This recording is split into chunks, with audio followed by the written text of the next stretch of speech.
Hello aspirants, कैसे हैं आप सभी। लास्ट लेक्चर में हम लोगों ने non market economic system, mixed economic system को समझा था। डेवलप्ड इकोनॉमीज क्या है, अंडर डेवलप्ड इकोनॉमीज क्या है, लीस्ट डेवलप्ड कंट्रीज क्या है, ये सब कुछ हम लास्ट लेक्चर में कवर कर चुके हैं। आज जो हम पढ़ने वाले हैं वो है ट्रेडिशनल इकोनॉमीज क्या होती है, मॉडर्न इकोनॉमीज क्या है, इन दोनों में डिफरेंसेस क्या है, साथ ही साथ सेक्टर्स ऑफ इकोनॉमी क्या होते हैं। इसके अलावा फिर हम स्टार्ट करेंगे आज से हमारा मनी का कॉन्सेप्ट। पहले बार्टर सिस्टम पढ़ेंगे, देन मनी कैसे इवॉल्व हुई, कैसे फॉर्मेशन हुआ और किस स्टेज पर आज मनी वर्क कर रही है। ठीक है, तो शुरुआत करते हैं सबसे पहले कि ट्रेडिशनल इकोनॉमीज क्या है और मॉडर्न इकोनॉमीज क्या है।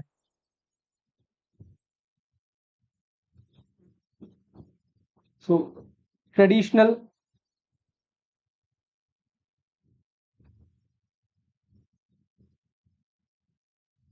Economies, economies based primarily on primarily on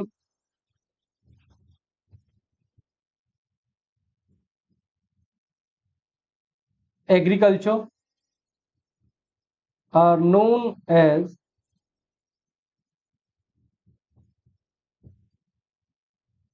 traditional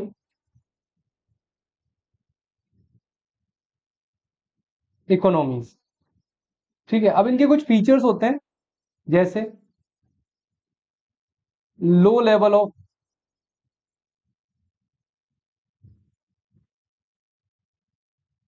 technological development,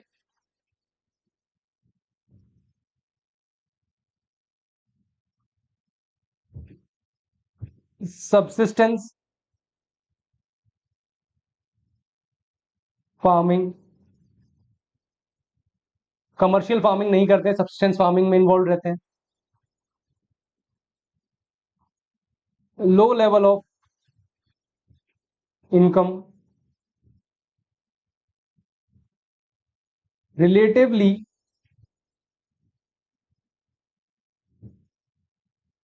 closed economies. कैसी इकोनॉमीज होती हैं ये, रिलेटिवली क्लोज्ड। तो इन्हें हम क्या देते हैं, जैसे लो लेवल ऑफ टेक्नोलॉजी है। सब्सिस्टेंस फार्मिंग का मतलब होता है कि कमर्शियल फार्मिंग नहीं कर रहे हैं, अपने लिए ही, मतलब जैसे किसी के पास जो खेत है उसमें कल्टीवेशन हो सकता है कितना, 2 बीघा में ही, 3 बीघा में ही, मतलब 2-3 एकड़ में ही कल्टीवेशन कर पा रहे हैं, तो वो सब्सिस्टेंस हो जाता है कि अपने लिए यूज करेंगे, अपने खुद के खाने के लिए, और जो बच गया रिमेनिंग है तो वो सेल कर देंगे। ठीक है, साथ ही साथ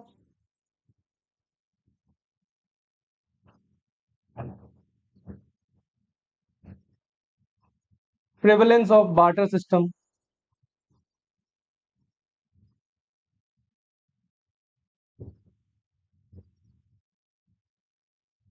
बार्टर सिस्टम हुआ करता था। ठीक है, तो आज के अगर हम समय में देखते हैं तो ट्रेडिशनल इकोनॉमी ज्यादा बची नहीं है, बहुत कम ऐसी कम्युनिटीज हैं। अब मतलब कोई कंट्री ऐसा नहीं है स्पेसिफिकली जो ट्रेडिशनल इकोनॉमीज पे आज भी काम कर रही हो। सिर्फ कुछ कम्युनिटीज, कुछ सोसाइटीज ऐसी रह गई हैं किसी के कंट्री में, जैसे अफ्रीकन कंट्रीज में है, इंडिया में भी है, जैसे अंडमान निकोबार में जाएंगे तो सेंटिनलीज हैं। तो वो ट्रेडिशनल इकोनॉमीज में ही काम करती हैं, बहुत लो लेवल ऑफ टेक्नोलॉजी है। कुछ भी हो सकता है वो लोग कुछ कल्टीवेट भी ना करते हो। ठीक है, तो वो जो जंगल में रहते हैं वही लोग ये सब कर रहे हैं। थोड़ा बहुत डेवलपमेंट जो है वो ये है कि उन लोगों ने प्लफ का यूज करना शुरू कर दिया है। ठीक है, और मनी का थोड़ा बहुत प्रेवलेंस है, ज्यादा नहीं है, मेनली बार्टर सिस्टम में ही काम करते थे।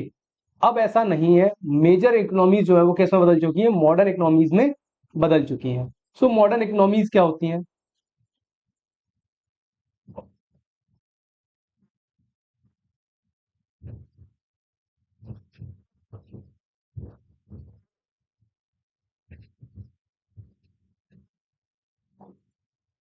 मॉडर्न इकोनॉमीज की खासियत है factory based production,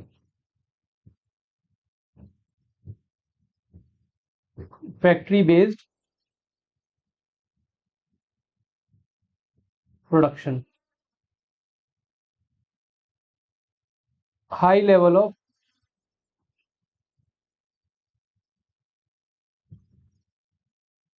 technological development, high level of technological development. Then production of goods for commercial purpose. किसके लिए? कमर्शियल पर्पस के लिए। कमर्शियल पर्पस का मतलब क्या होता है? चीजें का लेन देन करने के लिए, व्यापार करने के लिए प्रोडक्शन हो रहा है, ना कि पर्सनल यूज के लिए।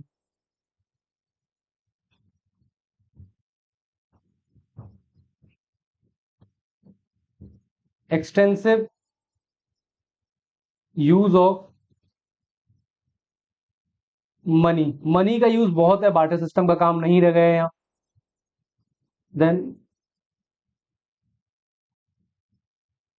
ऑलमोस्ट अ ओपन इकोनॉमी, मतलब बहुत कम ऐसी इकोनॉमीज रह गई हैं जो क्लोज फॉर्म में काम कर रही हैं। ज्यादातर इकोनॉमीज कैसी हो चुकी हैं? ग्लोबलाइज्ड हो चुकी हैं, वो ग्लोबली मतलब सभी अदर कंट्रीज से कनेक्ट हो चुकी हैं। एक कंट्री, दो कंट्री, तीन चार कंट्रीज के साथ वो ट्रेड कर ही रही है, भले यूरोप के साथ नहीं कर रही हो, या पर्टिकुलरली कोई यूरोपियन कंट्री जो एशिया के साथ नहीं कर रही हो, या फिर पर्टिकुलरली कोई एशियन कंट्री जो अफ्रीकन कंट्री के साथ ट्रेड नहीं कर रही हो, लेकिन आपस में कहीं ना कहीं वो ट्रेड कर ही रहे हैं, एक दूसरे के साथ व्यापार कर ही रहे हैं। तो इसे हम कह देंगे कि ऑलमोस्ट ओपन इकोनॉमी में ही काम करती है। तो मॉडर्न इकोनॉमीज की खासियत ये है, ठीक है।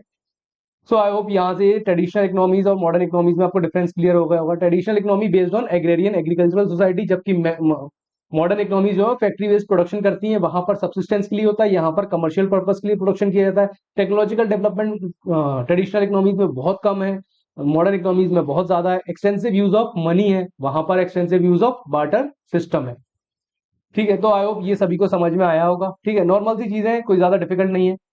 इसके बाद सेक्टर्स ऑफ इकोनॉमी क्या होता है? सेक्टर्स ऑफ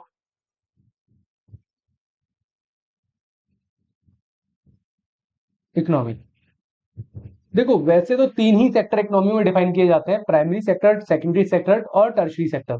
लेकिन अब जब आप लोग 11वीं क्लास की 12th क्लास की एनसीईआरटी पढ़ेंगे तो वहां आपको देखने को मिलेगा कि दो नए सेक्टर्स और इमर्ज हुए हैं, दैट इज क्वार्टरनरी और क्वीनरी सेक्टर, ठीक है। तो हम वो भी समझेंगे क्या होते हैं। सबसे पहले बात करते हैं primary sector.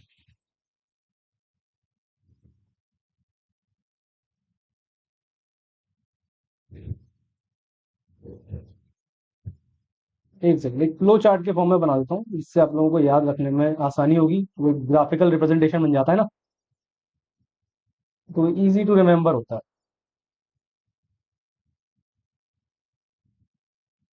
Primary, then secondary,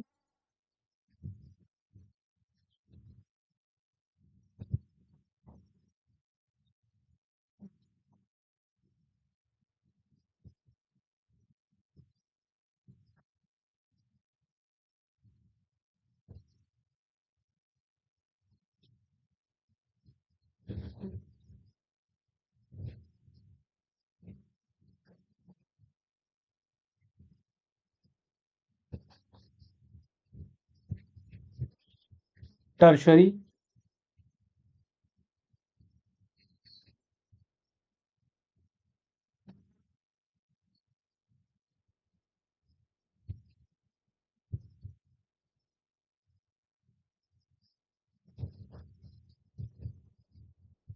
quaternary,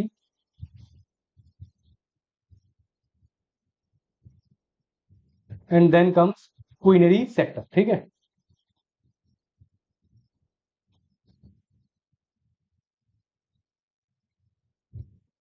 quinary sector ऐसे करके कितने हैं? पांच सेक्टर्स हैं इकोनॉमी के। एक एक करके इन्हें समझते हैं कि क्या होते हैं सेक्टर्स। तो सबसे पहले primary sector.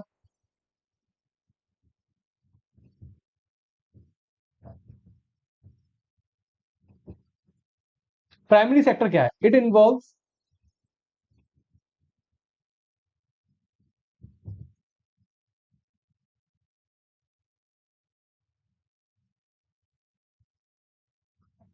Production of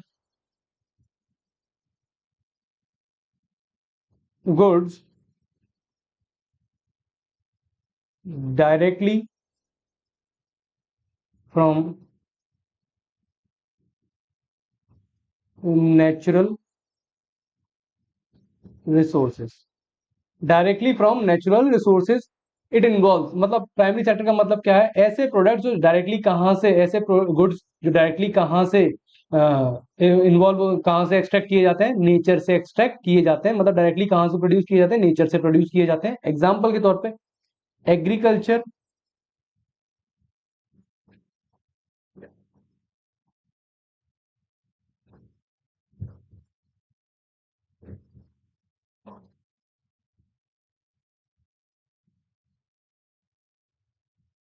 and allied activities,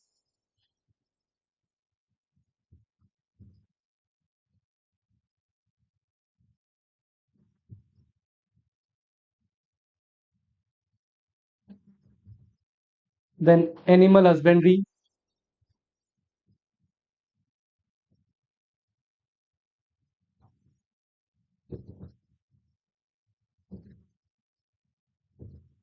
and domestication.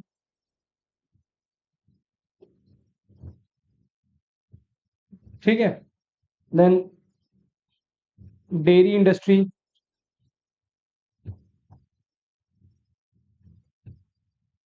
Last is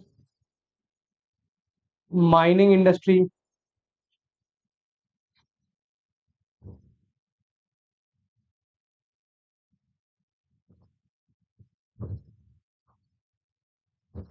and one is fishing industry.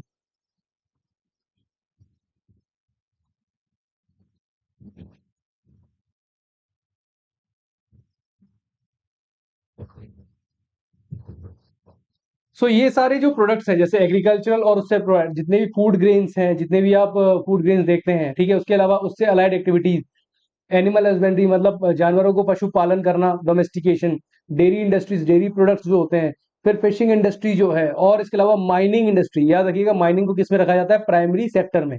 सो ऐसे प्रोडक्ट जो डायरेक्टली हम कहाँ से लेते हैं, नेचर से लेते हैं, और उन्हें डायरेक्ट रॉ फॉर्म उसी फॉर्म में यूज करते हैं, उसे हम क्या कहते हैं, primary sector, products of primary sector. और उस पूरे सेक्टर को जो उसमें एक्टिविटीज की जाती हैं परफॉर्म, उनको क्या कहते हैं, primary sector activities.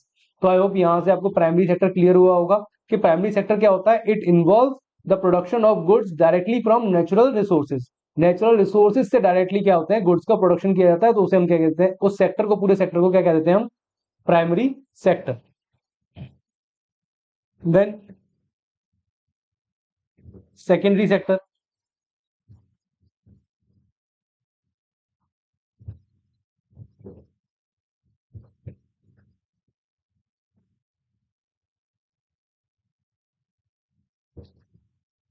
so it involves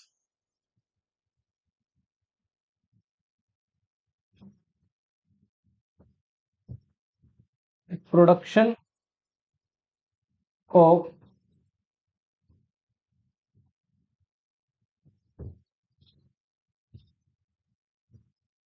manufactured and processed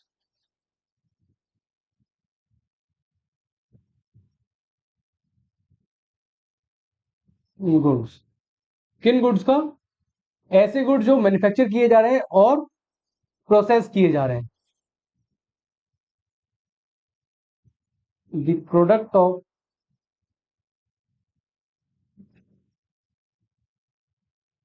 primary sector are used as raw material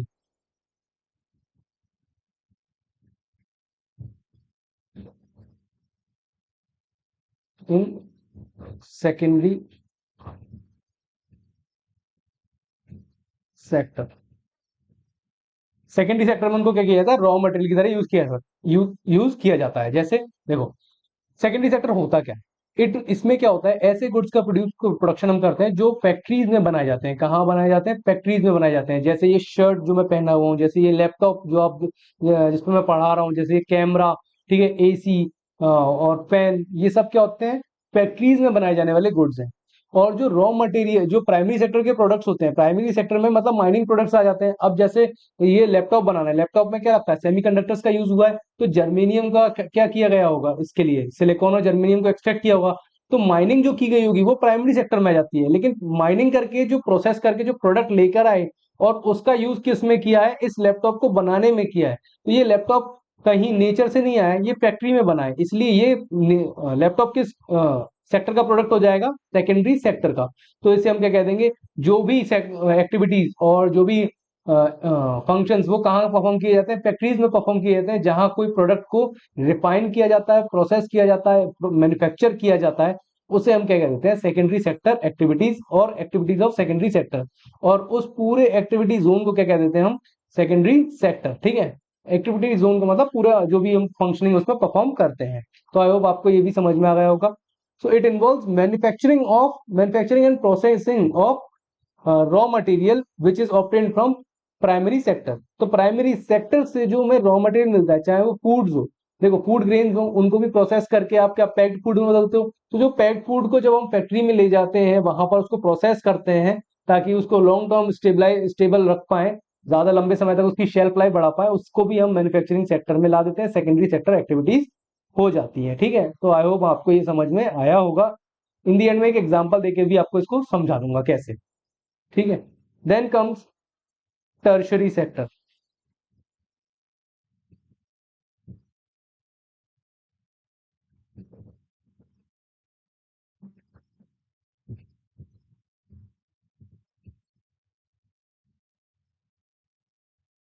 So it involves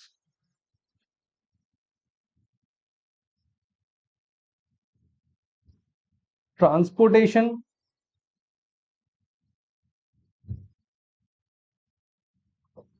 financing,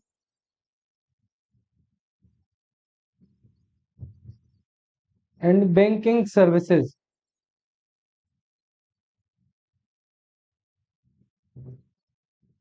used to distribute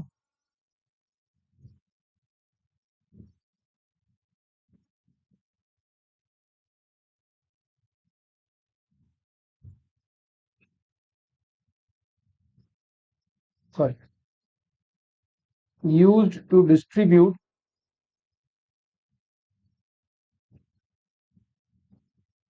goods of primary and secondary sector।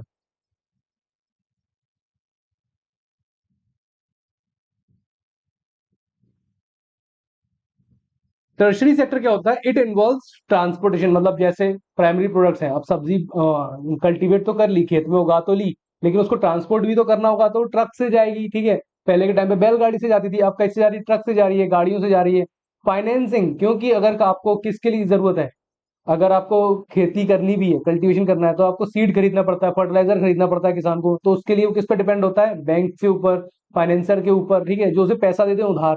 ठीक है, तो बैंकिंग एक्टिविटीज ये सब किस में आ जाती है, tertiary sector में। किस में आ जाती है, टर्शरी सेक्टर में। Tertiary sector consist of services, इसमें किसी गुड्स का प्रोडक्शन नहीं होता, याद रखना। गुड्स का प्रोडक्शन सेकेंडरी सेक्टर में होगा, और उससे पहले नेचुरल रिसोर्सेज से डायरेक्ट गुड्स का प्रोडक्शन किस सेक्टर में होता है, प्राइमरी सेक्टर में। जब उसे फैक्ट्री में ले जाते हैं तो इट बिकम सेकेंडरी सेक्टर। और उस प्रोडक्ट को जब हम बेचते हैं, देखिए अब इसमें रिटेलर्स भी आ जाते हैं। ठीक है, retailers, wholesalers, they all are part of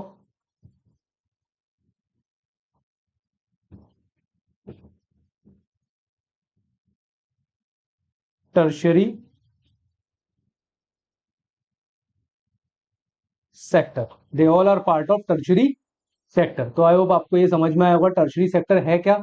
tertiary sector केवल सर्विसेज प्रोवाइड कराता है, जैसे ट्रांसपोर्टेशन, जैसे फाइनेंसिंग, जैसे बैंकिंग, रिटेलर्स, होलसेलर्स, ये सब क्या जाते हैं, सर्विस प्रोवाइडर्स हैं। ठीक है, तो टर्शरी सेक्टर केवल क्या काम करता है, कोई भी गुड्स नहीं बनाता, केवल और केवल क्या करता है, इन गुड्स को डिस्ट्रीब्यूट करने का काम करता है, इन गुड्स की मैन्युफैक्चरिंग करवाने में मदद करता है। ठीक है,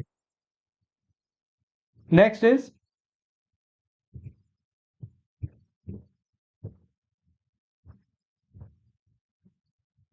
क्वाटरनरी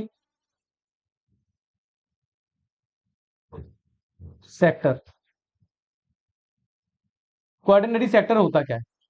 देखिए, quaternary sector it involves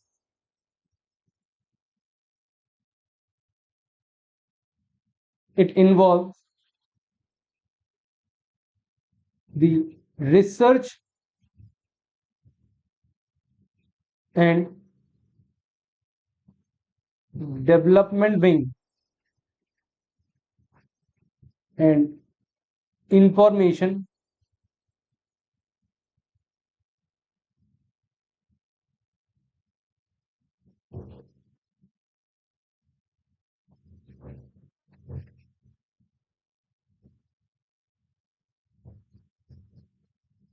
technology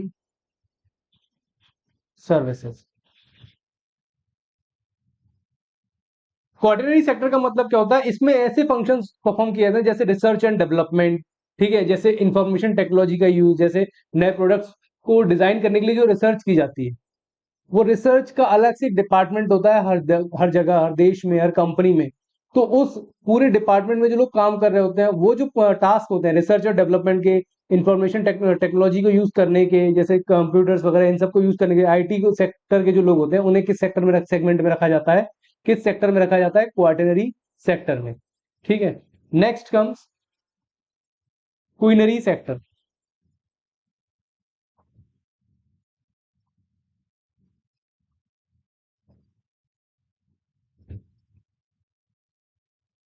so it involves top level decision makers, decision makers, management,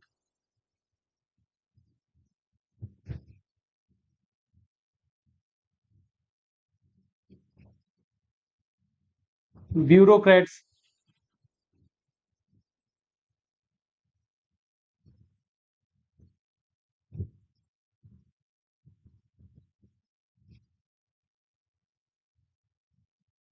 bureaucrats.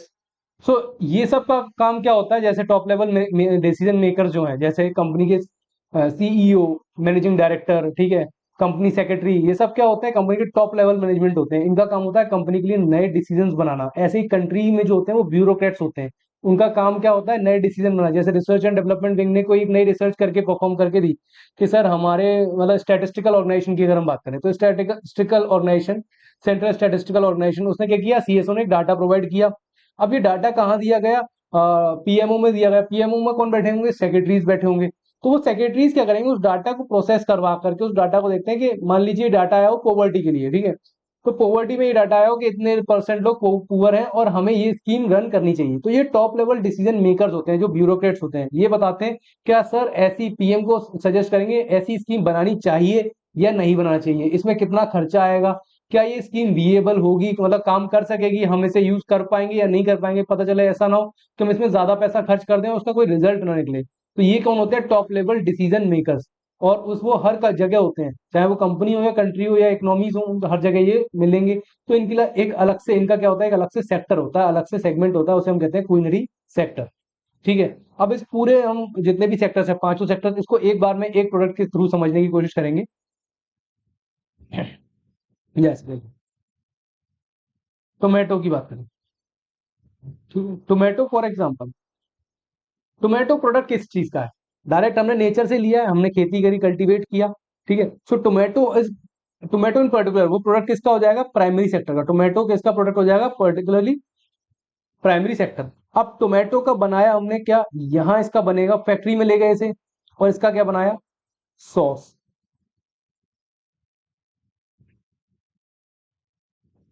Sauce को क्या किया? मतलब टमाटो को प्रोसेस किया ना, प्रोसेस करने के बाद मैन्युफैक्चरिंग की उसकी, और उस मैन्युफैक्चरिंग के बाद क्या बना? एक नया प्रोडक्ट बना, सॉस। जो टमाटर सस्ता बिकता था वही सॉस के फॉर्म में महंगा बिकना शुरू हो जाएगा। रिफाइन कर दिया, मतलब प्रोसेस कर दिया आपने टमाटो को, तो ये सेकेंडरी एक्टिविटी हो जाएगी। ठीक है। इसके बाद टर्शरी, इस टोमेटो कैच मतलब सॉस की जो बॉटल है उसको हमने किसी रिटेलर को दिया। सो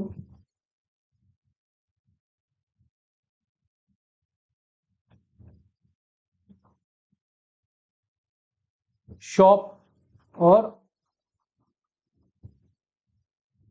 रिटेलर।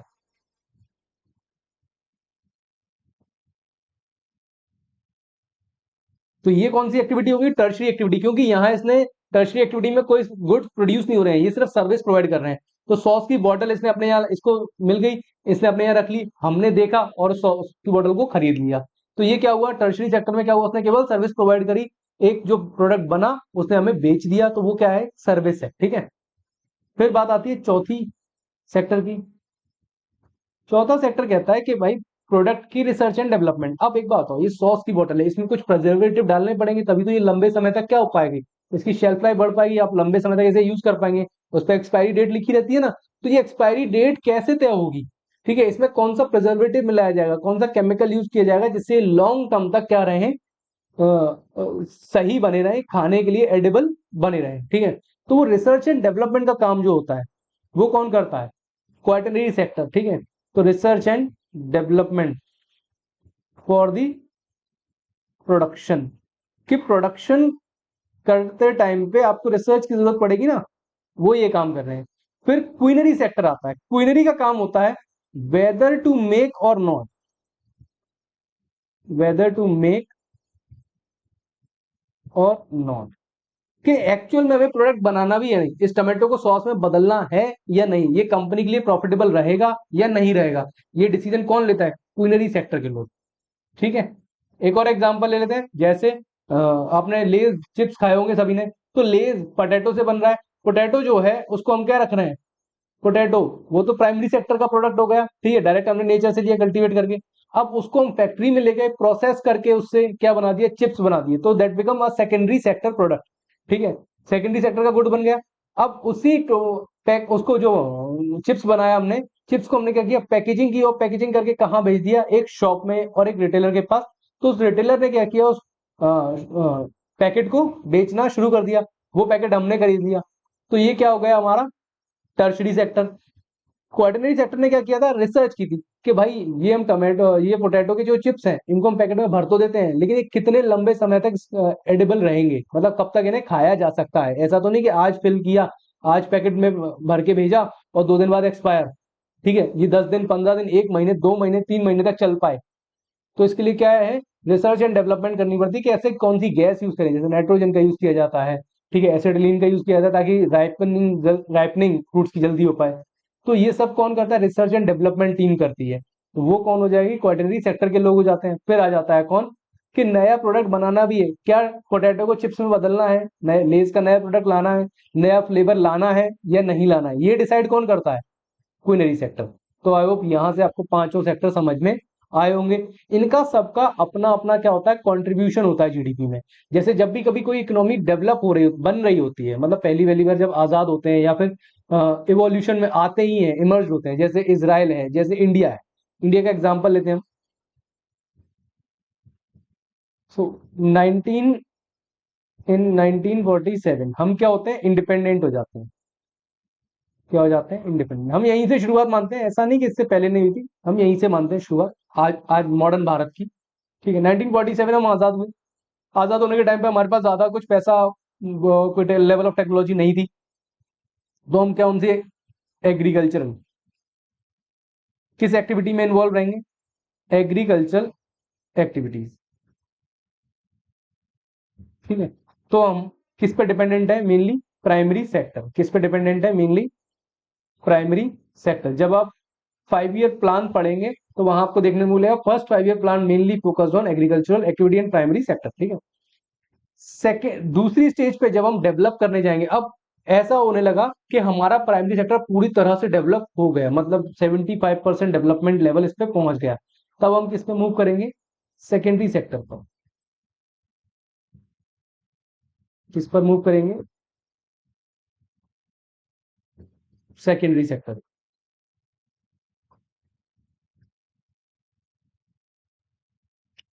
सेक्टर सेकेंडरी लिखा हुआ है पहले से ही। सेकेंडरी सेक्टर पर, सेकेंडरी सेक्टर में क्या होगा? मैन्युफैक्चरिंग, जो इंडिया ने करी, बड़ी बड़ी फैक्ट्रीज लगाना शुरू किया। ठीक है, जैसे बीपीसीएल बनाया, ठीक है, जैसे एचपीसीएल बनाया, ये बड़ी बड़ी इंडस्ट्रीज थी इंडिया की, हैवी इंडस्ट्रीज लगने जा रही है। मशीन्स के लिए बनाया SAIL, steel authority of India, gas authority of India limited, GAIL, ये सारी क्या बनी हमारी, फैक्ट्रीज बनी, मैन्युफैक्चरिंग यूनिट बनी, ठीक है, और प्रोसेसिंग यूनिट इस पे शिफ्ट कर गए, तो यहाँ जॉब्स क्रिएट होने लगी। देन आफ्टर 1991 रिफॉर्म्स किस पे मूव करते हैं, टर्शरी पर। अब इंडिया के केस में एक प्रॉब्लम होती है, वो मैं दिखा देता हूं आपको क्या होगी। टर्शरी सेक्टर, ठीक। अब सर्विस सेक्टर डेवलप होना शुरू हुआ, टेलीकॉम इंडस्ट्री डेवलप होना शुरू हुआ इंडिया में, आईटी सेक्टर डेवलप होना शुरू हुआ, that became the tertiary sector. अब बात करते हैं कि सर आपने तो बोला था क्वाटरनरी और क्वीनरी बाद में आए, ऐसा नहीं है, इनको क्लासिफाई बाद में किया गया है, याद रखिए।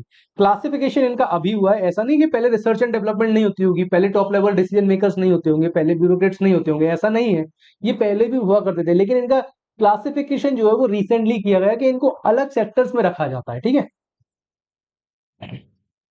तो आई होप आपको ये सब समझ में आए होंगे कि क्या होते हैं। अब किसी भी कंट्री का ये ट्रांजिशन फेज होता है, सबसे पहले प्राइमरी, देन प्राइमरी के बाद कंट्री जाती है कहां पर, सेकेंडरी के पास, सेकेंडरी सेक्टर में शिफ्ट हो जाते हैं। एक सेकंड।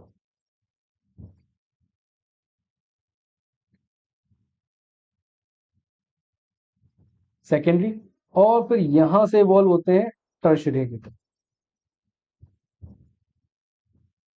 ये किसी भी कंट्री, किसी भी इकोनॉमी के लिए ये कैसा पाथ होता है, एक सिंगुलर पाथ ही है, इसी पाथ पे होते हुए हर इकोनॉमी को जाना पड़ता है। कोई भी इकोनॉमी जो नई इकोनॉमी डेवलप होने वाली है, बन रही है, इमर्ज हो रही है, उसका एक ही पाथ होता है, that from primary to secondary, secondary to tertiary. अब इंडिया के केस में अगर हम बात करेंगे तो इंडिया का जो सबसे बुरा केस है वो यही है कि हम लोगों ने क्या किया है, प्राइमरी से सीधी जंप मारी कहां, सेकेंडरी की तरफ। प्राइमरी से सीधी जंप कहां मार दी हमने, टर्शरी की तरफ, सॉरी। वो कैसे, देखो 1991 तक एक फेज होगा जो हमारा टिल 1991 है, और दूसरा फेज है आफ्टर 1991, इकोनॉमिक रिफॉर्म्स के बाद। इकोनॉमिक रिफॉर्म से पहले हम एग्रेरियन इकोनॉमी थे, हमारा सेकेंडरी सेक्टर उतना डेवलप हो ही नहीं पाया, इस वजह से हमारे यहाँ अनएम्प्लॉयमेंट बहुत है।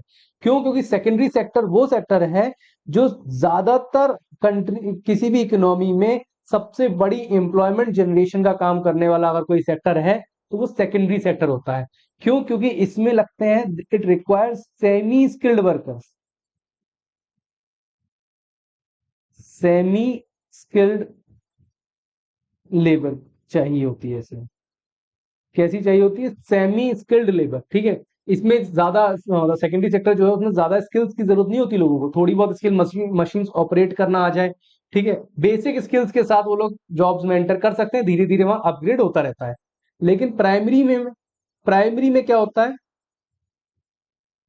लो लेवल स्किल्स, हल चलाना आना चाहिए, बीज डालना आना चाहिए, बस एंड ऑल, कटाई करना आना चाहिए, ठीक है। टर्शरी जो है, यहां अगर हम बात करें इस सेक्टर की,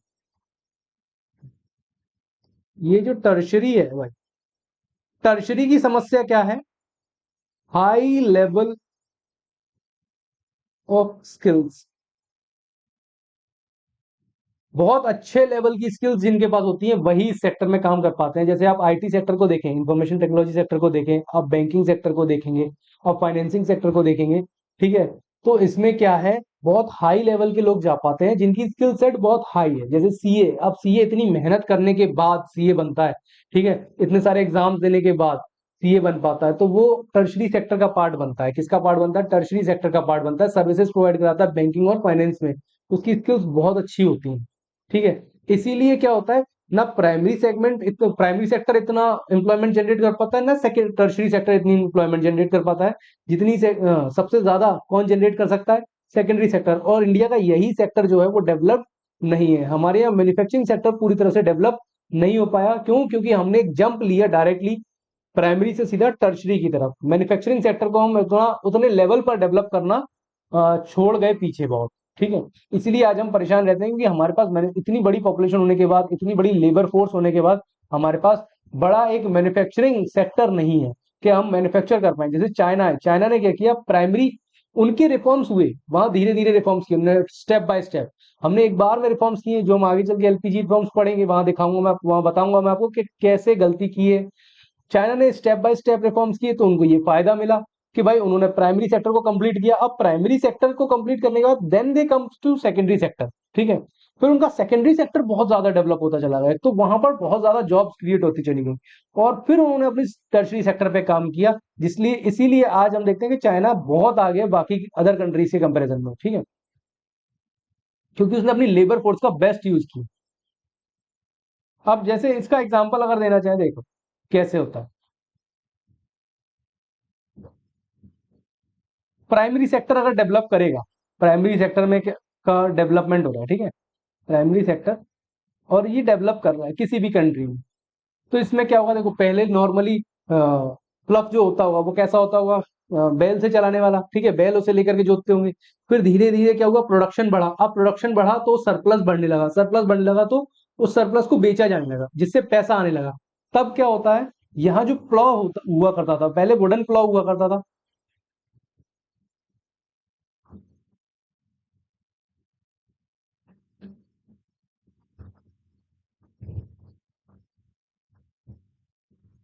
प्लॉ कैसा है, वुडन है, ठीक है, पुल्ड बाय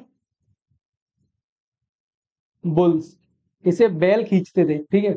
अब जब पैसा आया, जब ये सेक्टर डेवलप करने लगा, सेक्टर डेवलप करना मतलब धीरे धीरे सभी किसानों के पास क्या हुआ, प्रोडक्शन उन्होंने बढ़ाया जैसे तैसे करके, उनको फाइनेंसिंग प्रोवाइड कराई, उनको बैंकिंग से कनेक्ट किया, ठीक है, 1969 में जैसे बैंकिंग रिफॉर्म्स करेंगे हम, ठीक है, तो वो मैं आपको वहां बता दूंगा क्या है, वो क्यों करा जा रहा है, ये सारी चीजें। तो क्या होगा, अब ये वुडन प्लग की जगह किसका प्लग आ जाएगा, आयरन प्लग। और बुल की जगह कौन ले लेगा, ट्रैक्टर्स। तो देखो सेकेंडरी प्रोडक्ट आ गया, ट्रैक्टर खेत में तो नहीं बनेगा ना, ट्रैक्टर तो मैन्युफैक्चरिंग प्रोडक्ट है, ठीक है। पहले अग्रहारा का यूज करते थे, अग्रहारा आप पढ़ोगे ना, अग्रहारा करके है, मेडिवल हिस्ट्री में एक टर्म आता है जो यूपीएससी में भी कई बार पूछे है, आरा घट्टा और अग्रहारा, ठीक है।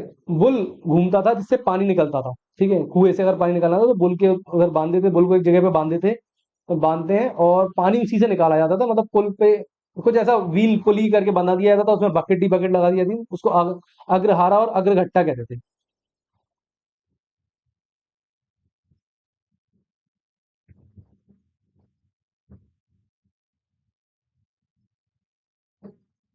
ठीक है, तो ये पहले यूज होता था। मॉट व्हील, मॉट व्हील तो सुना होगा ना, एक व्हील लेते हैं, कुएं के बीच में लगा देते हैं, और फिर क्या करते हैं, उसको बैल से, बैल को एक एक्सल से बांध देते हैं, ठीक है, फिर बैल घूमता है तो वो व्हील भी घूमता है, जिससे वो कुएं से पानी निकालता चलता है, ठीक है।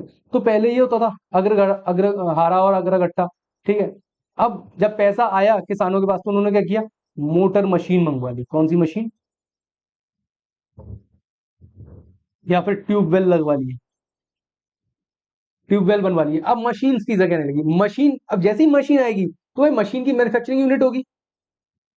So sorry for the disruption.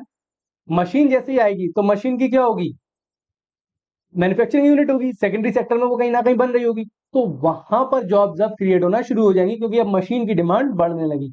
जैसे जैसे ट्यूबवेल की डिमांड बढ़ी, ट्रैक्टर्स की डिमांड बढ़ी, तो वहां से क्या होता है, सेकेंडरी सेक्टर डेवलप करना शुरू कर देता है। अब सेकेंडरी सेक्टर डेवलप होगा, ऑब्वियसली बात है, सेकेंडरी सेक्टर ये क्या, जब डेवलप होगा तो इसके लिए क्या चाहिए पड़ेगा, फाइनेंसिंग, पैसा चाहिए ना नई फैक्ट्री लगाने के लिए, बैंकिंग सर्विसेज की जरूरत पड़ेगी, ठीक है, रिटेलर्स की जरूरत पड़ेगी, क्योंकि किसान डायरेक्ट फैक्ट्री से जाके तो प्रोडक्ट उठाएगा नहीं, उसको तो उसके नजदीकी कहीं दुकान चाहिए जहां से वो आसानी से कलेक्ट कर पाए। फैक्ट्री है पता चले 200 किलोमीटर दूर, तो किसान एक अपना मशीन लेने, मतलब मोटर लेने 200 किलोमीटर दूर तो जाएगा नहीं, वो तो देखेगा कि आसपास कहीं दुकान पे कहीं मिल जाए तो अच्छी बात है। तो ये रिटेलर्स हैं, उनका काम शुरू हो गया, बैंकिंग का काम शुरू हो गया, फाइनेंसिंग का काम शुरू हो गया। तो इससे क्या होता है, सेकेंडरी सेक्टर डेवलप होता है और वहां पर जॉब सबसे ज्यादा क्रिएट होना शुरू हो जाती है। और जब ये सेकेंडरी सेक्टर डेवलप होगा तो टर्शरी अपने आप ही डेवलप होना शुरू हो जाता है। तो आई होप आप सभी को ये समझ में आया होगा।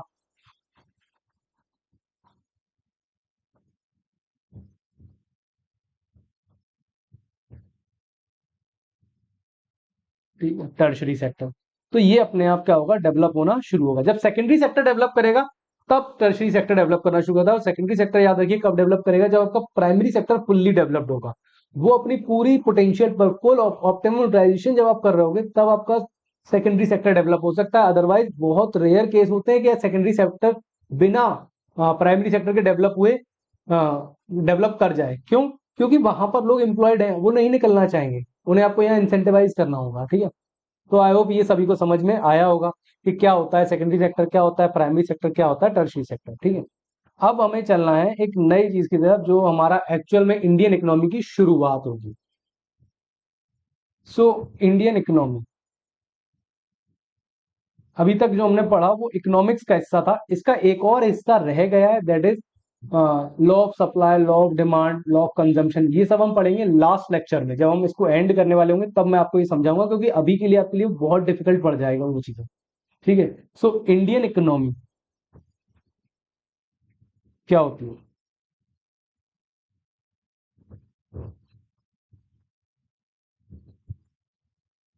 अब इंडियन इकोनॉमी मतलब इंडिया में होने वाली पूरी इकोनॉमिक पूरा सिस्टम जो है इंडिया के अंदर, डिस्ट्रीब्यूशन का, प्रोडक्शन का, कंजम्पशन का, उसे हम क्या कहेंगे, इंडियन इकोनॉमी।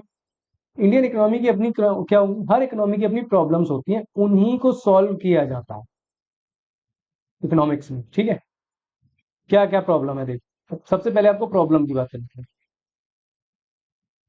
तो हम नॉर्मल प्रॉब्लम जो हर एक इकोनॉमी की होती है वो पहले डिस्कस करते हैं, that is what to produce. सबसे पहले क्या प्रॉब्लम आती है, क्या बनाए, क्या प्रोड्यूस करना है, फॉर whom, किसके लिए, एंड हाउ।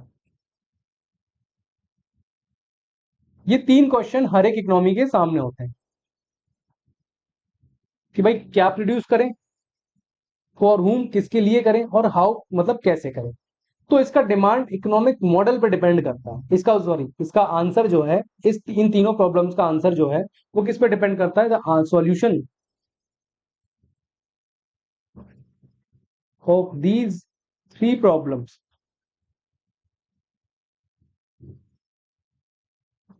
डिपेंड्स ऑन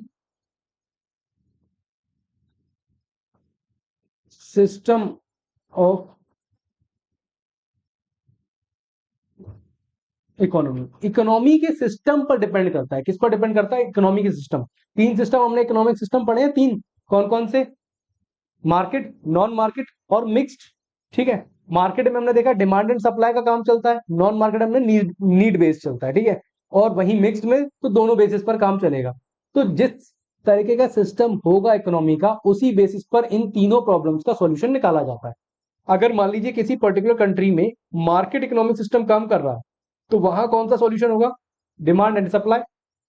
पहले सबसे पहले व्हाट टू प्रोड्यूस, उसको देखेंगे डिमांड किस चीज की है, तो डिमांड पता चला किसकी है, बर्गर की है, तो बर्गर प्रोड्यूस करना है। क्या बर्गर हेल्दी है, नीड है बर्गर की, नीड से मतलब ही नहीं, मार्केट इकोनॉमिक सिस्टम की तरह काम कर रहे हैं। दूसरी तरफ नॉन मार्केट में देखेंगे तो वहां क्या होगा, नीड बेस्ड। नीड किस चीज की है, नीड है भाई फूड ग्रेन्स की, ऐसे फूड ग्रेन्स जो प्रोटीन दे, जो विटामिन दे, जो कार्बोहाइड्रेट्स दे। ठीक है, सो इस तरह के का हमें क्या चाहिए, फूड प्रोडक्ट्स चाहिए, तो उन्हें डेवलप करना पड़ेगा, किसके लिए और कैसे डेवलप करना है, वहां से सॉल्यूशन मिलता चलता है। ठीक है, मिक्स्ड में दोनों मिलकर के काम करेंगे। ठीक है, कुछ बर्गर्स बनाएंगे तो कुछ क्या बनाएंगे, कुछ बर्गर्स बनाएंगे तो कुछ फूड ग्रेन्स ऐसे वाले बनाएंगे जो प्रोटीनस हो। ठीक है, जो जिसमें विटामिन हो, जिसमें मिनरल्स हो, वो सारी चीजें। तो आई होप ये सब चीज को समझ में आया होगा।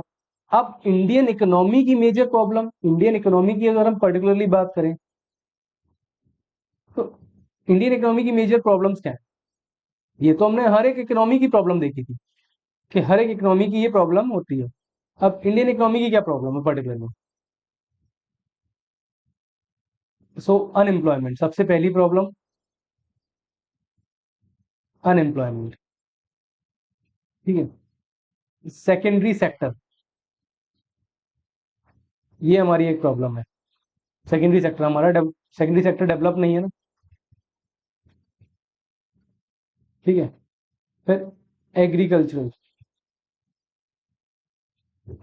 हालांकि हमारा एग्रीकल्चर भी अभी प्रॉब्लम नहीं है, क्योंकि अभी भी आधा से ज्यादा एग्रीकल्चर किस पे डिपेंडेंट है, मानसून पे डिपेंडेंट है। ठीक है, देन पोवर्टी, ये हमारी एक समस्या है।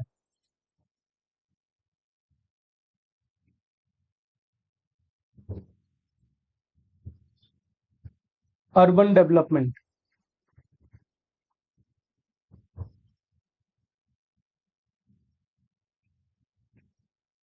ये एक समस्या है। इंफ्रास्ट्रक्चर,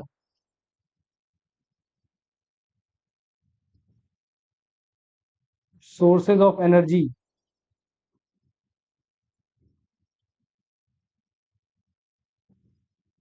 ये हमारी समस्या है। इन्फ्लेशन, महंगाई,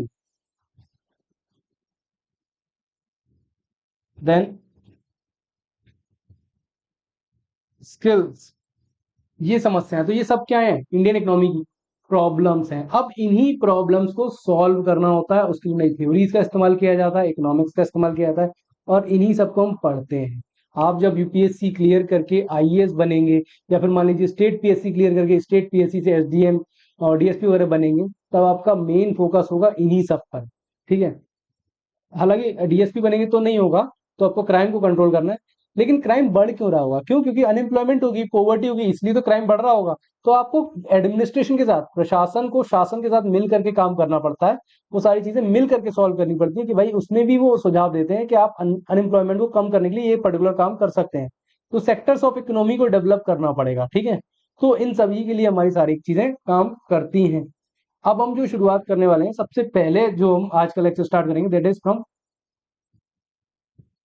मनी। ठीक है, क्योंकि सारी चीजें, पूरी इकोनॉमिक्स जो है इसी एक प्रोडक्ट के अराउंड घूमती है। ठीक है, evolution of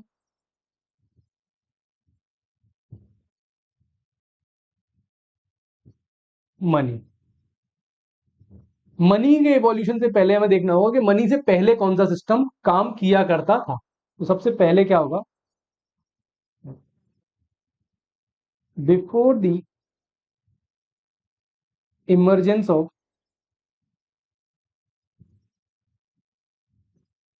money, barter system was prevalent.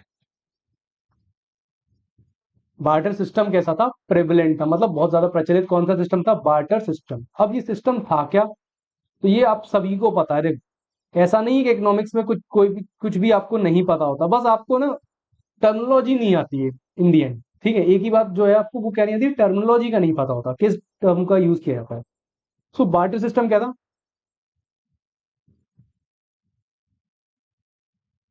Direct exchange of goods and services. Barter system क्या है, exchange of goods and services नहीं है, direct exchange of goods and services है। मतलब चीजों के बदले चीजों का, सेवाओं के बदले सेवाओं का, चीजों के बदले सेवाओं का आदान प्रदान करना, लेन देन करना, that is direct exchange of goods and services. तो मनी के इवोल्यूशन से पहले, मनी के अराइवल, मनी के इमरजेंस से पहले क्या प्रेवलेंट था, क्या प्रचलित था, बार्टर सिस्टम। और बार्टर सिस्टम का मतलब क्या होता था, direct exchange of goods and services. लेकिन अब इसकी कुछ कमियां रही होंगी, इस वजह से मनी इवॉल्व होगी। ठीक है, necessity is the cause of invention. ठीक है, necessity is the cause of invention, need is the mother of all invention, ऐसी ही हम बात करते हैं, और डिस्कवरीज। तो वो इसी वजह से होता है, क्योंकि जरूरत पड़ी होगी। अब जरूरत होगी क्यों, क्योंकि इस पूरे सिस्टम की कुछ कमियां तो होंगी, तभी तो जरूरत पड़ेगी। So that is limitation of barter system.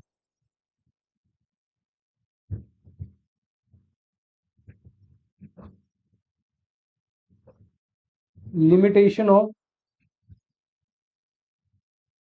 Barter system, पहली लिमिटेशन क्या है,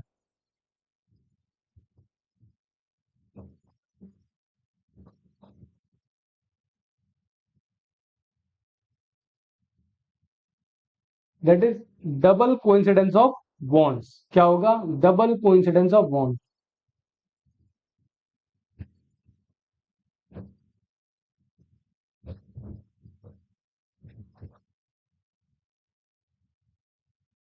बॉन्ड्स का डबल कोइंसिडेंस। ठीक है, मतलब अगर मुझे आपके साथ व्यापार करना है, तो हम दोनों की इच्छाएं मिलनी चाहिए। जैसे जो प्रोडक्ट आपके पास है उसकी जरूरत मुझे होनी चाहिए, जो प्रोडक्ट मेरे पास है उसकी जरूरत आपको होनी चाहिए। अब इसको एग्जांपल के थ्रू समझते हैं। जैसे ए और बी, सपोज करते हैं ए इज अ शू मेकर, ए कौन है? शूज मेकर, ठीक है।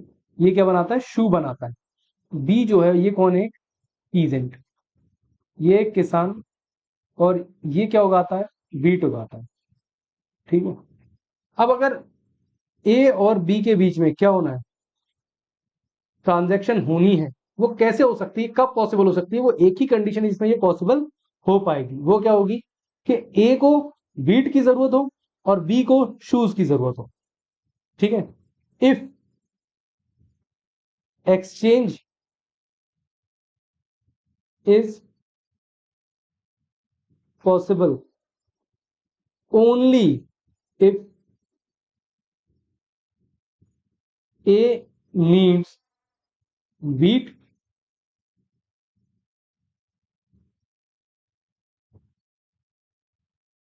ए नीड्स वीट और B needs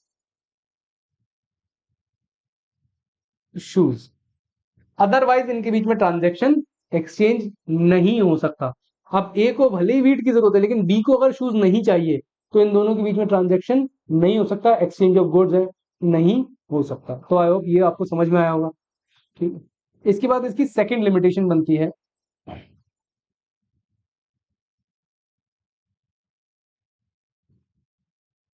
search and transaction cost is high, search and transaction cost is high. वो कैसे? हमने ए का एग्जांपल लिया, देखो ए कौन है अपना? शूज मेकर, जूते बनाने वाला है।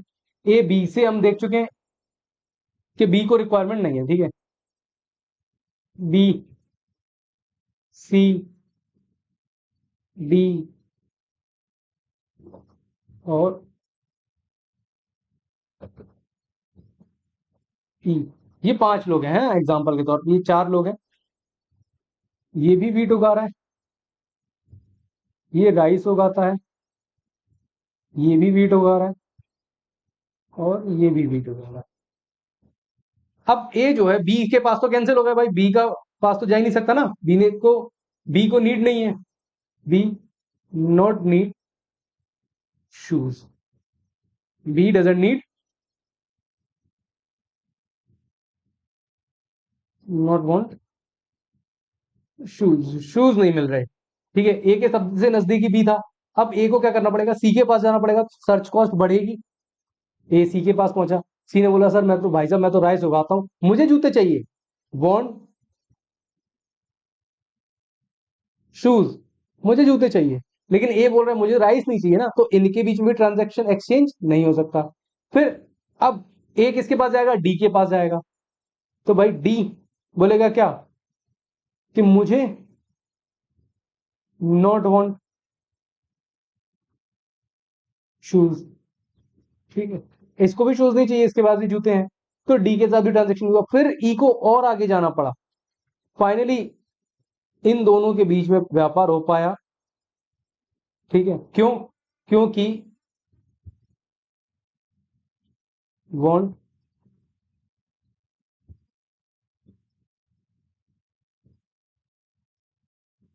शूज, ठीक है। इसको शूज चाहिए था, जबकि ए को क्या चाहिए थी? Want wheat. तो इससे क्या देखा आपने कि सर्च एंड ट्रांजैक्शन कॉस्ट बढ़ती जाएगी। पहले मान लीजिए ये 10 kg वीट के बदले बी को कितना दे रहा होगा, ऑफर किया होगा कि मैं 10 kg वीट अगर आप मुझे देते हो तो मैं आपको एक पेयर शूज दूंगा। सी के पास पहुंचा होगा तो बोल रहा होगा कि यार मैं एक काम करो, आप मुझे 10 kg दे दो, मैं आपको 2 पेयर दे दूंगा, ठीक है। डी के पास पहुंचा, लेकिन सी ने तो मना ही कर दिया। डी के पास पहुंचा, डी को ऑफर दिया, लेकिन डी ने भी मना कर दिया। ई के पास पहुंचा तो ई से बोला होगा कि भाई आप क्या करो, मुझे, मैं आपको 2 पेयर शूज के दूंगा, आप मुझे 10 kg क्या दे दो, वो 15 kg दे दो वीट, ठीक है। तो इस तरह से क्या होगा? ट्रेड जो होगा ना, वो सर्च एंड ट्रांजेक्शन कॉस्ट बढ़ती जा रही है, ठीक है। आई होप ये सभी को समझ में आया होगा। Then comes third problem, that goods are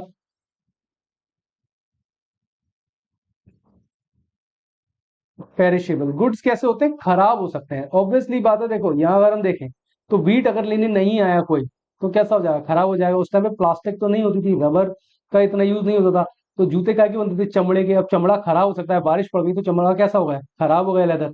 तो शूज भी नहीं बिक पाए, यहाँ वीट भी खराब हो गया। तो इस वजह से क्या होता है, गुड्स आर पेरिशेबल, अगर एक लंबे समय तक ट्रेड नहीं हुआ, एक्सचेंज नहीं हुआ, तो वो कैसे हो जाते हैं, डिस्ट्रॉय हो जाते हैं। तो ये एक समस्या थी। फिर चौथी सबसे बड़ी समस्या क्या बनती है, it does not promote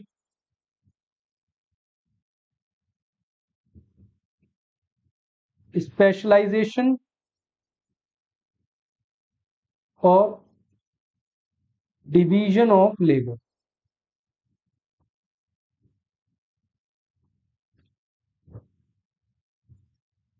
thus creating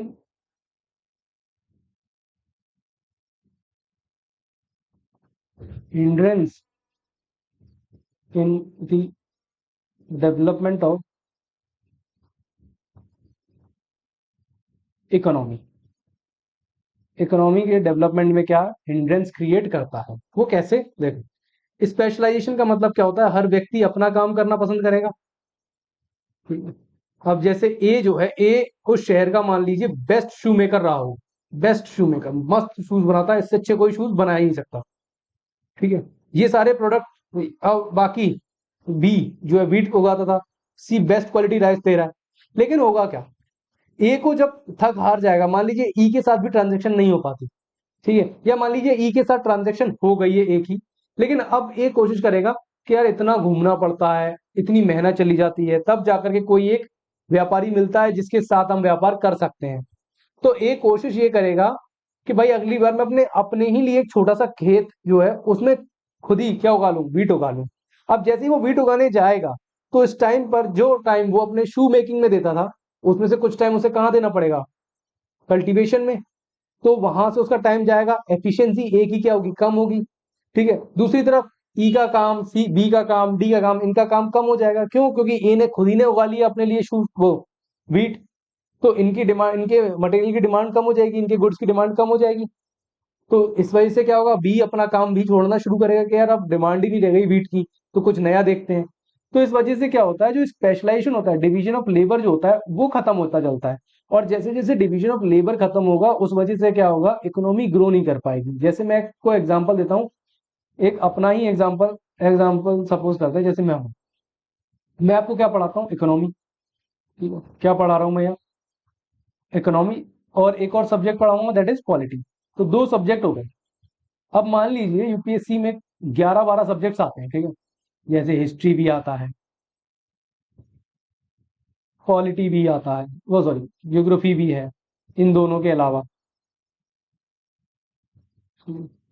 geography, फिर art and culture, then science and tech, environment, IR, governance, disaster management,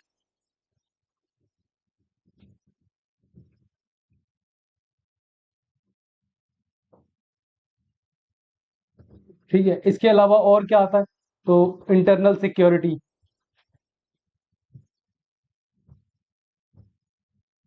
अब मान लीजिए सपोज करते हैं कोई एक पर्सन जो ये सारे सब्जेक्ट खुद ही पढ़ा रहा, तो क्या होगा, डिवीजन ऑफ लेबर क्या हो गया, बाकी इनके जो टीचर्स रहेंगे, क्या उनके पास जॉब होगी, नहीं होगी, क्योंकि सारे सब्जेक्ट एक ही टीचर पढ़ा रहा है।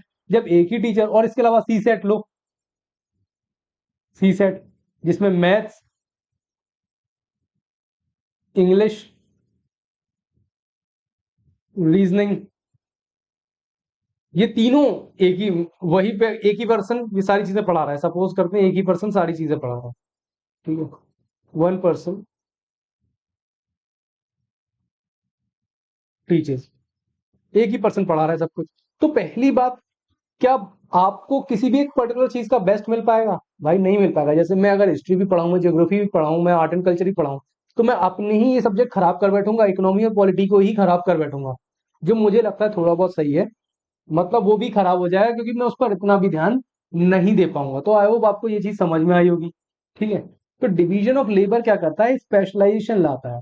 अब दूसरी तरफ हिस्ट्री पढ़ाने वाला टीचर अलग होगा, ज्योग्राफी पढ़ाने वाला टीचर अलग होगा, आर्ट एंड कल्चर अलग टीचर पढ़ाएगा, साइंस एंड टेक अलग टीचर पढ़ाएगा, तो उन सबके पास भी जॉब होगी। जॉब होगी तो पैसा आएगा, पैसा आएगा तो वो क्या कर सकते हैं, डिमांड क्रिएट कर सकते हैं, जिससे क्या होगा, और ज्यादा पैसा जनरेट होगा, वेल्थ जनरेट होगी, जिससे आप उसे डिस्ट्रीब्यूट कर पाएंगे, आप उसका यूटिलाइजेशन कर पाएंगे। तो इकोनॉमी क्या कर पाएगी, ग्रो कर पाएगी, और साथ ही साथ डेवलप भी कर पाएगी। तो आई होप यहां से आपको ये समझ में आया हो कि बार्टर सिस्टम की परेशानियां क्या क्या थी। ठीक है। तो ये चार बड़ी लिमिटेशंस बनी बार्टर सिस्टम की, जिस वजह से क्या होता है, इवोल्यूशन होता है, इवोल्यूशन ऑफ मनी। ठीक है। Evolution of money. अब सबसे पहला सवाल ये होता है कि मनी है क्या। सर किस चीज को मनी कहेंगे, है ना। हर इंसान के मन में ये डाउट होना चाहिए हमेशा कि मनी होती क्या है। क्या जो कागज का नोट आपके पास है वो मनी है। मनी लिखने में ही प्रॉब्लम आ रही है, देख रहे हो। सोचो कमाने में कितनी प्रॉब्लम आती होगी। So money, it gives, it sorry, it can be anything that is used for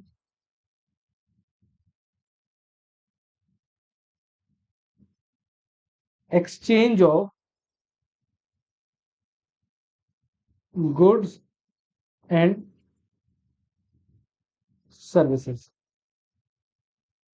money का मतलब होता है कोई भी ऐसी चीज जिसको आप किसके लिए यूज कर सकते हो, गुड्स एंड सर्विसेज के एक्सचेंज के लिए इस्तेमाल कर सकते हो। कोई भी ऐसी चीज जिसे हम गुड्स एंड सर्विसेज के एक्सचेंज के लिए इस्तेमाल कर पाए, और वो एक्सेप्टेबल हो, मतलब सामने वाला उसे एक्सेप्ट कर ले। एग्जाम्पल के तौर पे,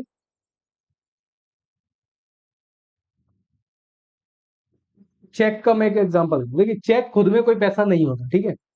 चेक खुद में क्या नहीं होता, पैसा नहीं होता। एक कागज का पेपर है जिसपे एक अमाउंट लिखी हुई है, जिसके पे एक पर्सन के सिग्नेचर है। ठीक है। अब अगर आप कोई सामान खरीदते हैं और बदले में पेमेंट किससे करते हैं, चेक से करते हैं, तो वो सामने वाले पे डिपेंड करता है क्या वो चेक एक्सेप्ट कर रहा है, पहली चीज। ठीक है। अगर वो चेक एक्सेप्ट कर लेगा तो चेक भी आपके लिए किस चीज का काम कर रहा है, एक्चुअल में मनी का, at that point of time. ठीक है। सो मनी का मतलब क्या हो जाता है, हालांकि cheque is a bank money, वो हम आगे चलकर डिस्कस करेंगे, लेकिन यहां मैंने आपको एक सिंपल पेपर की बात सिखाई है कि एक पेपर पे अगर सामने वाला एक्सेप्ट करने के लिए तैयार हो जाए, जैसे मैं एक पेपर ले लूं कोई भी, जैसे आपने पीके मूवी देखी है ना, पीके में वो क्या लेके जाता है, गांधी जी की बुक ले जाएगा कभी, जिसपे गांधी जी की फोटो हो।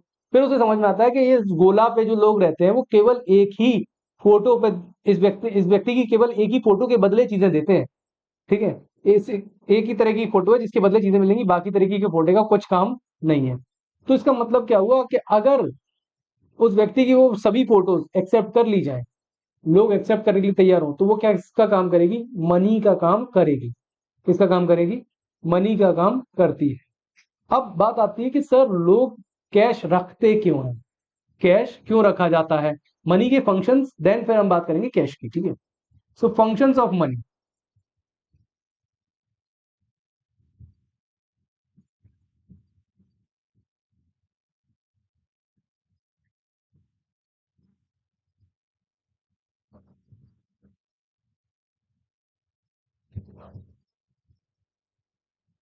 Sorry for the inconvenience.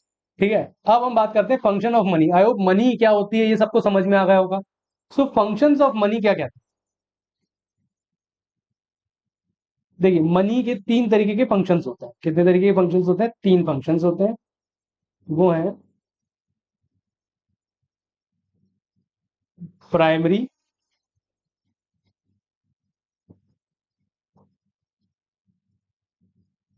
Secondary and tertiary. कितने फंक्शंस है मनी के, तीन तरीके के फंक्शंस होते हैं, primary secondary and tertiary. Primary functions दो तरीके के होते हैं बेटा। ठीक है। प्राइमरी फंक्शंस दो हैं। अच्छा वैसे क्या होगा, कट जाएगा एक से।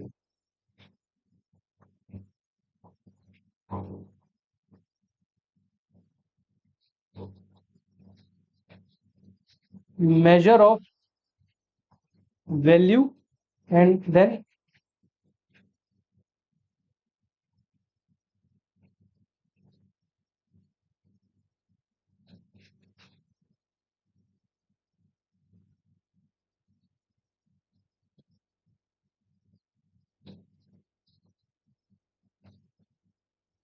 Medium of exchange. Primary function याद रखिएगा, मनी के केवल दो ही प्राइमरी फंक्शन है। पहला, किसी भी चीज की वैल्यू को मेजर करना। जैसे आपको अगर कोई चीज पसंद आई, जैसे एसी है, जैसे मोबाइल फोन है, आपने क्या किया, उस चीज की वैल्यू को मेजर किया। और मीडियम ऑफ एक्सचेंज तो है ही, किसी भी चीज को खरीदने के लिए आप किसका इस्तेमाल कर सकते हो, मनी का। आपने पैसे देकर के उस चीज को खरीद लिया, ठीक है। ऐसे ही नॉलेज, क्या आप उसको खरीद सकते हो? बिल्कुल खरीद सकते हो। जैसे मैं जो आपको पढ़ा रहा हूँ, ये क्या है, मेरी नॉलेज है। उस चीज का तो पैसा दोगे आप मुझे, ठीक है। तो मेजर ऑफ वैल्यू कर लिया आपने। किसी भी मनी जो है वो किसी भी चीज की वैल्यू मेजर कर सकती है। ऐसी मनी इमोशंस की वैल्यू भी मेजर कर सकती है आज के टाइम पर। इतनी पावरफुल चीज है मनी, ठीक है। अगर आप साइकोलॉजिस्ट, करियर साइकोलॉजिस्ट या साइकोलॉजिस्ट के पास देखेंगे तो वो आपको टाइम की वैल्यू देते हैं। वो अपना समय देते हैं, उसके बदले आपसे पैसा लेते हैं। तो टाइम को भी आप मनी में मेजर कर सकते हो, इमोशंस को भी आप मनी में मेजर कर सकते हो, ठीक है। और दुनिया में ऐसी कोई चीज नहीं जिसको आप मनी में मेजर आज के टाइम पे नहीं कर सकते। इतनी पावरफुल हो चुकी है मनी, ठीक है। सो मनी का प्राइमरी फंक्शन क्या आ जाएगा? Measure of value and medium of exchange. Then secondary functions है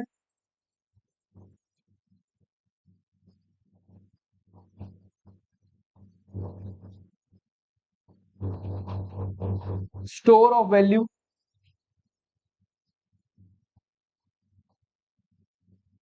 transfer of value, and third is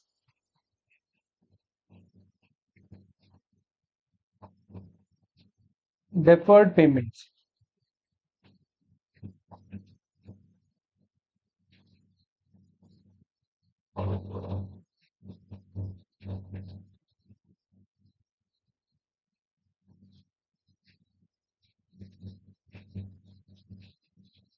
store of value का मतलब क्या होता है? मनी में हमेशा वैल्यू स्टोर रहती है। जैसे आज जो 100 का नोट है वो आज भी 100 रुपए की ही कीमत रखता है। आज से 10 साल बाद भी कितने की रखेगा? 100 रुपए की कीमत रखेगा। जैसे मान लीजिए कोई करेंसी नोट था 100 रुपीज का, ठीक है, 100 रुपीज नोट, 100 रुपीज नोट। और ये कब बना था? 2017 में। तो क्या अब इसकी वैल्यू 100 नहीं रह गई होगी? अब इसकी वैल्यू 90 रह गई। अगर आप किसी को 100 रुपए दोगे और उससे बोलोगे भाई मुझे 100 रुपए चेंज दे देना, मतलब खुले पैसे दे देना, तो वो क्या करेगा? आपको एक 90 रुपए देगा? नहीं, वो पूरे 100 ही रुपए देगा एक्चुअल में, ठीक है। तो 100 रुपए की वैल्यू 100 रुपए ही रहती है। इन्फ्लेशन की बात हम बाद में करेंगे, लेकिन अभी आपको ये मानना है कि मनी में वैल्यू स्टोर रहती है। उसका मतलब क्या है? 100 का नोट 100 का ही रहता है, 200 का नोट 200 का ही रहेगा, 500 का नोट 500 का ही रहेगा। 500 का नोट 400 में नहीं चलेगा, ठीक है। तो 200 का नोट 180 में नहीं जाएगा, 200 का नोट 200 में ही जाएगा, ठीक है। उसकी वैल्यू हमेशा कितनी रहेगी? 200 रहेगी। महंगाई अलग चीज है, वो हम अलग देखते हैं। लेकिन अगर आपसे कोई 200 रुपए के चेंज मांगेगा या आप किसी से 200 रुपए के चेंज मांगोगे, तो बदले में आपको 100 100 के दो नोट देगा, 50 50 के चार नोट देगा, 20 20 के 10 नोट देगा, 10 10 के 20 नोट देगा, 5 5 के 40 नोट देगा, ठीक है। लेकिन ऐसा नहीं करेगा कि अब आपको 5 5 50 50 के तीन ही नोट दे, 100 का एक नोट दे और 50 का एक नोट दे, तो हो गया बराबर। मतलब ये तो पुराना नोट था ना, 3 साल पुराना नोट है। 2019 कब आया है? ये तो 2019 में आया है। अगर आज का नोट है तो ऐसा नहीं है ना। तो स्टोर ऑफ वैल्यू का मतलब है कि जितना नोट है उतनी वैल्यू उसमें हमेशा रहेगी, ठीक है। नोट मुड़ा हुआ हो तो भी कोई फर्क नहीं पड़ता, मतलब हाँ ये अलग बात है, फटा हुआ होगा तो नहीं चलेगा, लेकिन अगर मुड़ा हुआ होगा तभी कोई इशू नहीं है, वैल्यू उतनी ही रहेगी, चाहे नया हो चाहे पुराना हो, ठीक है।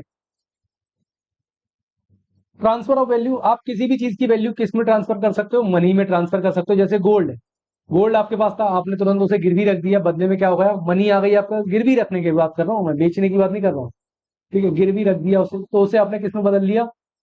मनी में बदल दिया। तो ट्रांसफर ऑफ वैल्यू, मनी में किसी भी चीज की वैल्यू आप ट्रांसफर कर सकते हो। देन डेफर्ड पेमेंट का मतलब क्या होता है? ईएमआई। आज खरीदो कल पे करना, या टुकड़ों में पे कर दो, तो वो क्या होती है? आपकी ईएमआई, डेफर्ड पेमेंट। फिर आ जाती है टर्शरी फंक्शंस। मनी के टर्शरी फंक्शंस क्या होते हैं?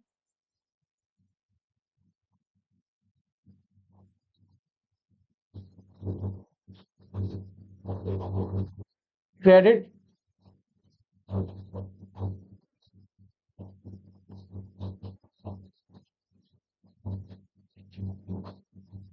क्रिएशन, पूरा जो क्रेडिट क्रिएशन है सिस्टम है पूरा, मतलब ये पूरा क्या बना हुआ है, सिस्टम बना हुआ है। जैसे शेयर्स, बॉन्ड्स, ये सब क्या है, क्रेडिट क्रिएशन है। किसकी वजह से पॉसिबल हो पाए, मनी की वजह से, क्योंकि मनी नहीं होती तो शेयर्स का काम नहीं होता, तो बॉन्ड्स का काम नहीं होता, तो एक मार्केट नहीं बन पाती। जैसे हम कैपिटल मार्केट जब पढ़ेंगे तब मैं आपको समझाऊंगा शेयर्स क्या होते हैं, बॉन्ड्स क्या होते हैं, लेकिन अभी आपको जानना है कि ये क्या होता है, क्रेडिट क्रिएशन का पूरा सिस्टम है। और ये किसकी वजह से बन पाया, मनी के फंक्शंस की वजह से। मनी का टर्शरी फंक्शन होता है इस पूरे सिस्टम को बनाए रखना। Then comes distribution of wealth.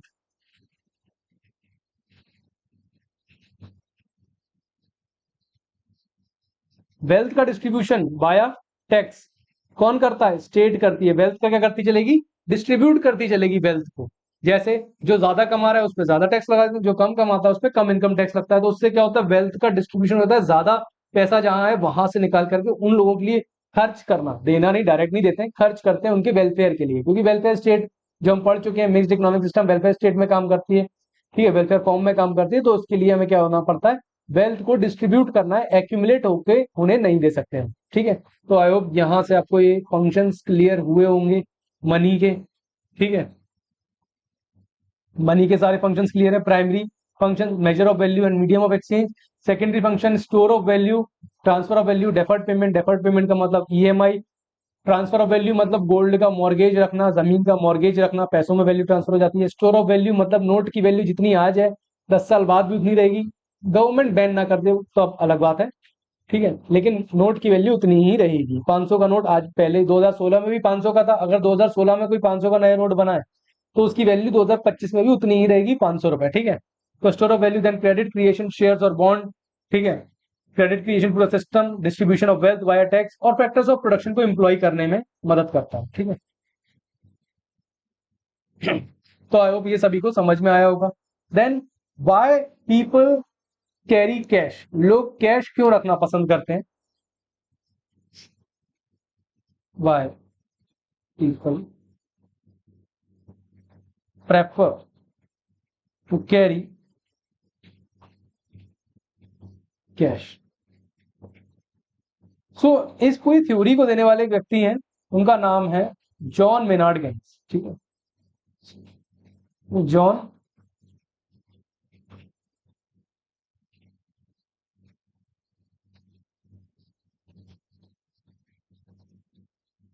Maynard Kaynes, इनकी बुक थी जिसका नाम क्या था, आई होप मैंने सभी को बताया है अपने लेक्चर में, जब हमने मिक्स्ड इकोनॉमिक सिस्टम पढ़ा है वहां बताया है मैंने आपको। जॉन मेनार्ड केनीज की बुक का नाम that was the general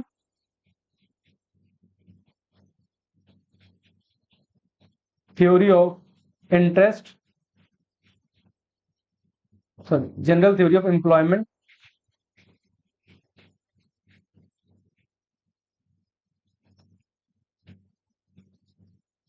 interest and money. John Maynard Kaynes क्या कहते हैं, the general theory of interest. ये कब आई, 1936 में। ये बुक कब आई थी, 1936 में आई थी। 1936 में जब ये बुक पब्लिश होती है तो उसमें मनी के बारे में समझाते हुए जॉन मेनार्ड केनीज सर ये बोलते हैं कि कोई भी व्यक्ति जो है वो 3 पर्पज से क्या रखता है, कैश रखता है अपने पास। सो 3 purpose explain 3 reasons for why people prefer to carry cash. लोग कैश क्यों रखते हैं, ये कहां से आएगा, 3 इसके रीजन बताए उन्होंने। वो रीजन क्या थे, पहला, फर्स्ट रीजन इज प्रिकॉशनरी।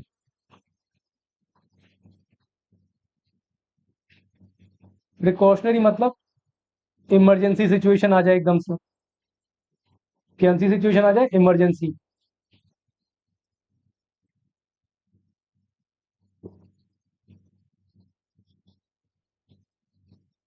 कहीं हेल्थ इमरजेंसी आ जाए, शादी वादी आ जाए, कुछ भी हो जाए जिसमें इंसान को इमीडिएट पैसों की जरूरत है, तो वो बैंक नहीं भाग पाए, वो ऐसा ना हो कि उसको बैंक भागना पड़े, अरे मुझे तो अब एटीएम जाना पड़ेगा, मुझे बैंक जाना पड़ेगा, वहां से पैसा निकाल के लाना पड़ेगा, और इतना टाइम ना हो, वो तुरंत कैश दे पाए। तो इस वजह से क्या करते हैं लोग, प्रिकॉशनरी लेवल पे अपने पास कुछ कैश कैरी करना पसंद करते हैं। ठीक है। दूसरी तरफ बात आती है तो वो है ट्रांजैक्शन। ट्रांजैक्शन क्यों? क्योंकि कई बार आपने देखा होगा, जैसे अभी फोन पे चलने लगा है, गूगल पे चलने लगा है, पेटीएम चलने लगा है, लेकिन कई बार क्या होता है, हम किसी ऐसी सिचुएशन में फंस जाते हैं जहां लोग लेते नहीं है। ठीक है। कुछ ऐसे शॉपकीपर होते हैं, ऑटो रिक्शा वाले होते हैं, वो लोग क्या करते हैं, नहीं ले पाते, उनके पास नहीं होता सिस्टम, ज्यादा नहीं पढ़े लिखे, नहीं उन्हें ट्रस्ट है इस चीज पर। तो वो क्या करते हैं, ऐसा नहीं कि एक इमरजेंसी सिचुएशन है, वो लेंगे नहीं आप। हो सकता है वो किसी को बोल देंगे भाई आप ले लो, आप हमें कैश दे दो। ठीक है। तो इस वजह से ट्रांजैक्शन पर्पस के लिए भी क्या रखा जाता है, कैश कैरी किया जाता है for the purpose of transaction. ठीक है।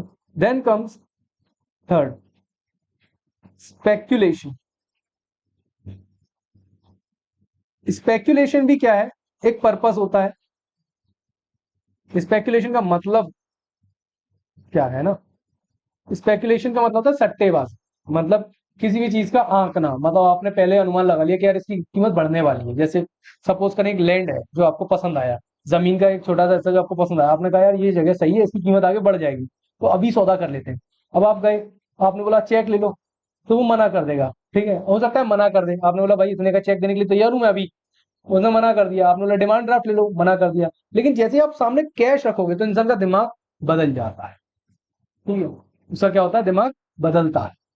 तो इसे कहते हैं स्पेकुलेशन। हो सकता है उसकी आगे कीमत बढ़ने वाली हो, आपने अभी उसको खरीद लिया, आगे चल के आप महंगे में बेच दो। ठीक है। तो इसे कहते हैं स्पेकुलेशन के आगे कीमत बढ़ जाएगी, इस वजह से आप क्या करते हो, पहले ही अपने पास कैश रखते हो कि जब पैसा आएगा तुरंत खरीद लो, कैश से खरीद लो, क्योंकि कैश दिखा करके आप सामने वाले के साइकोलॉजिकल बिहेवियर को चेंज कर देते हो। ठीक है। जैसे ही उसको देखेगा, आपने 1 करोड़ का चेक साइन कर दिया, लो भाई 1 CR का चेक, नहीं मजा आ रहा, वो नहीं चाहिए सर हमें, आगे बेच लेंगे हम। लेकिन जैसे ही आपने, जहां आपने 1 करोड़ कैश रखा, वो चीज अलग हो जाती है, चेक से बिल्कुल अलग हो जाएगी। वहां से एक चेक दिख रहा था, यहाँ से 1 करोड़ कैश दिखेगा। तो स्पेकुलेशन का मतलब ये होता है कि आगे चल के सट्टेबाजी में, मतलब आपने 1 करोड़ की प्रोडक्ट को खरीद लिया, 10 दिन बाद, 1 महीने बाद आपने क्या किया, 1 करोड़ 20 लाख में बेच दिया, लो खत्म का 20 लाख का प्रॉफिट। तो दैट इज स्पेकुलेशन, सट्टेबाजी के लिए लोग रखते हैं। ठीक है। तो आई होप यहां से आपको मनी के फंक्शंस क्लियर हुए होंगे, लोग कैश क्यों कैरी करते हैं ये आपको समझ में आया होगा। अब हम नेक्स्ट क्लास में पढ़ेंगे, नेक्स्ट लेक्चर में समझेंगे मनी का एवोल्यूशन, मनी कैसे इवॉल्व होती गई, कैसे उसके फॉर्म्स एक के बाद एक चेंज होते गए, और रिसेंट फॉर्म, अभी फॉर्म कौन सा चल रहा है, उसमें क्या डेवलपमेंट होना बाकी है, इंडिया में करेंसी कैसे इशू होती है, कौन उसे प्रिंट करता है, क्या कंडीशंस होती है करेंसी इशू करने के लिए। ठीक है। तो आई होप ये सभी को क्लियर हुआ होगा, समझ में आया होगा। नेक्स्ट लेक्चर में मिलते हैं। Thank you very much.